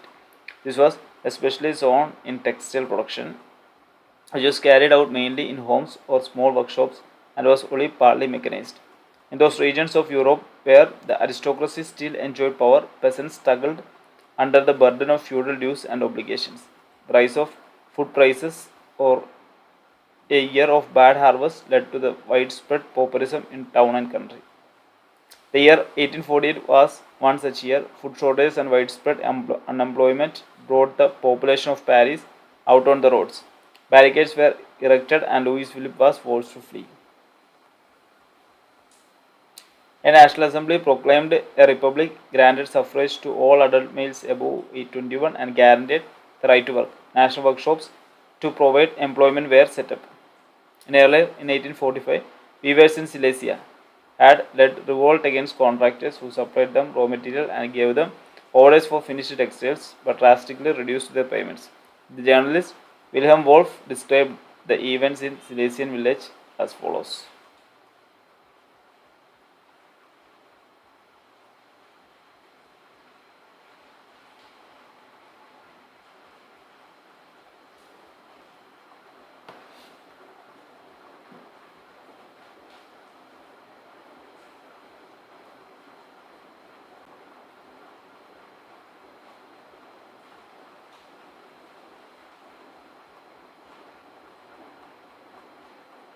The revolution of the liberals.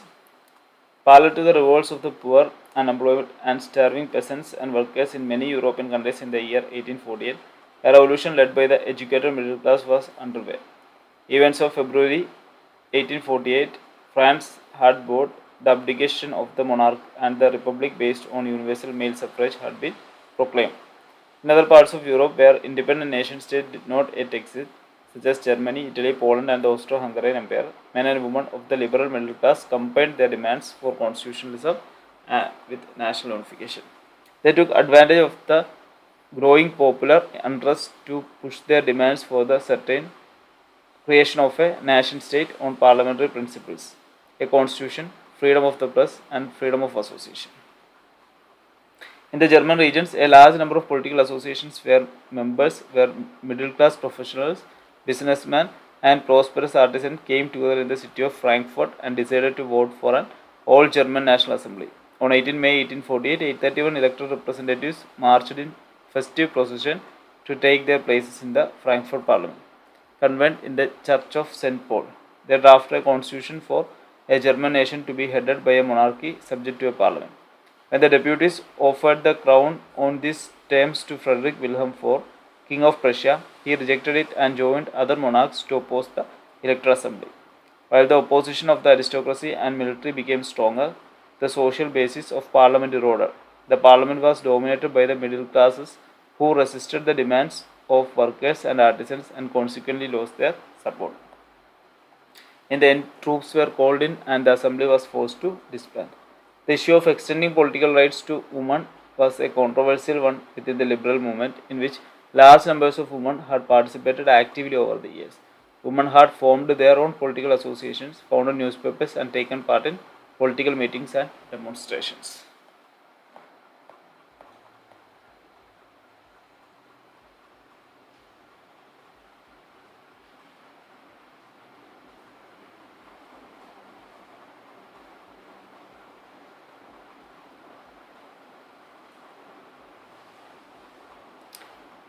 And when the Frankfurt Parliament convent in the Church of St. Paul, women were admitted only as observers to stand in the visitors' gallery. Though conservative forces were able to suppress liberal movements in 1848, they could not restore the old order. Monarchs were beginning to realize that the cycles of revolution and repression could only be ended by granting concessions to the liberal nationalist revolutionaries. Hence, in the years after 1848, the autocratic monarchies of Central and Eastern Europe began to introduce the changes that had already taken place in Western Europe before 1850. Thus, serfdom and bonded labor was abolished both in the Habsburg dominance and in Russia. The Habsburg rulers granted more autonomy to the Hungarians in 1867. Making of Germany and Italy. The Germany can be can the army be the architect of a nation? After 1848, nationalism in Europe moved away from its association with democracy and revolution. This can be observed in the process by which Germany and Italy can be unified as nation states. Germany, who in 1848 tried to unite the different regions of German Confederation into a nation state governed by an elected parliament, this liberal initiative to nation building was, however, oppressed by the combined forces of the monarchy and military. Supported by the large landowners called the Junkers of Prussia, from then on, Prussia took on the leadership of the movement for national unification. Its chief minister Otto von Bismarck was the architect of this process. Carried out with the help of Prussian army and bureaucracy, 3 wars over 7 years with Austria, Denmark, and France ended in Prussian victory and completed the process of unification. In January 1871, the Prussian king William I was proclaimed German emperor in a ceremony held at Versailles.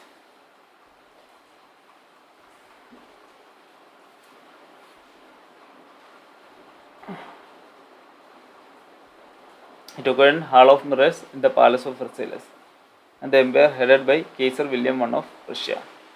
The new state placed a strong emphasis on modernizing the currency, banking, legal, and judicial systems in Germany. Italy unified. Like Germany, Italy too had a long history of political fragmentation. Multinational Habsburg Empire. During the middle of the 19th century, Italy was divided into 7 states, of which only one, Sardinia Piedmont, was ruled by an Italian princely house. The north was under Austrian Habsburgs. The center was ruled by the Pope, and the southern regions were under the domination of the Bourbon kings of Spain. Even the Italian language had not acquired one common form and still had many regional and local variations. During the 1830s, Giuseppe Mazzini had sought to put together a coherent program for a unitary Italian republic. He had also formed a secret society called Young Italy for the dissemination of his goals. The failure of revolutionary uprisings both in 1831 and 1848 meant that mantle now fell on Sardinia Piedmont under its ruler king Victor Emmanuel II to unify the Italian states through war. In the eyes of the ruling elites of this region, a unified Italy offered them the possibility of economic development and political dominance. Chief Minister Cavour, who led the movement to unify the regions of Italy, was neither a revolutionary nor a democrat. Like many other wealthy and educated members of the Italian elite, he spoke French much better than he did Italian. Through a tactful diplomatic alliance with France engineered by Cavour, Sardinia Piedmont succeeded in defeating the Austrian forces in 1859. Giuseppe Garibaldi joined the fray. In 1860, they marched into South Italy and the Kingdom of Two Sicilies, succeeded in winning the support of local peasants in order to drive out the Spanish rulers. In 1861, Victor Emmanuel II was proclaimed King of United Italy. However, much of the Italian population, among whom rates of illiteracy was very high, remaining blissfully unaware of the liberal nationalist ideology, the peasant masses who had supported Garibaldi in southern Italy had never heard of Italia and believed that La Italia was Victor Emmanuel's wife. The strange case of Britain.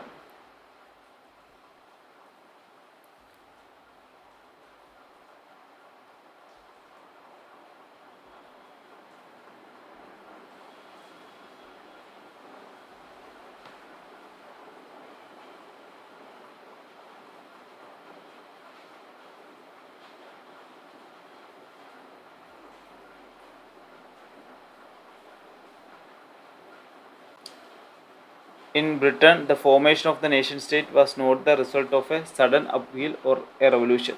It was the result of a long drawn out process. The primary identities of the people who inhabited the British Isles were ethnic ones, such as English, Welsh, Scot, or Irish.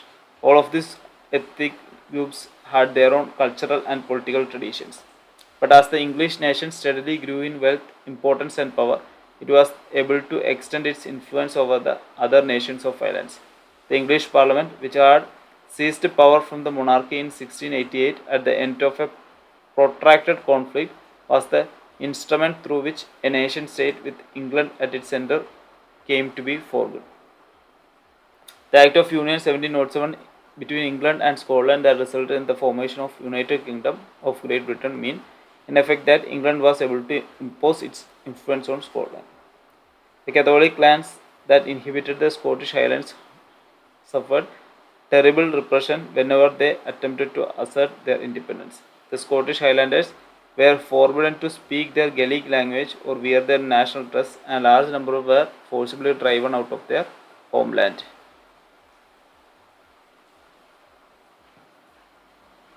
Ireland suffered a similar fate. It was a country deeply divided between Catholics and Protestants. The English helped the Protestants of Ireland to establish their dominance over a largely Catholic country. Catholic revolts against British dominance were suppressed. After a failed revolt led by Wolfton and his United Irishmen, Ireland was forcibly incorporated into the United Kingdom in 1801. A new British nation was formed through the propagation of a dominant English culture. The symbols of New Britain, the British flag, Union Jack, the national anthem, God Save Our Noble King, the English language, were actively promoted, and the older nations survived only as subordinate partners in this union. Visualizing the nation. In other words, this represented a country as were a person. Nations were then portrayed as female figures. Female figure became an allegory of the nation.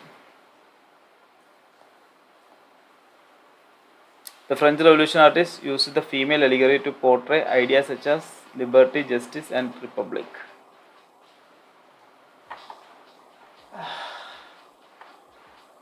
So today's session came to an end. Thank you for joining my live.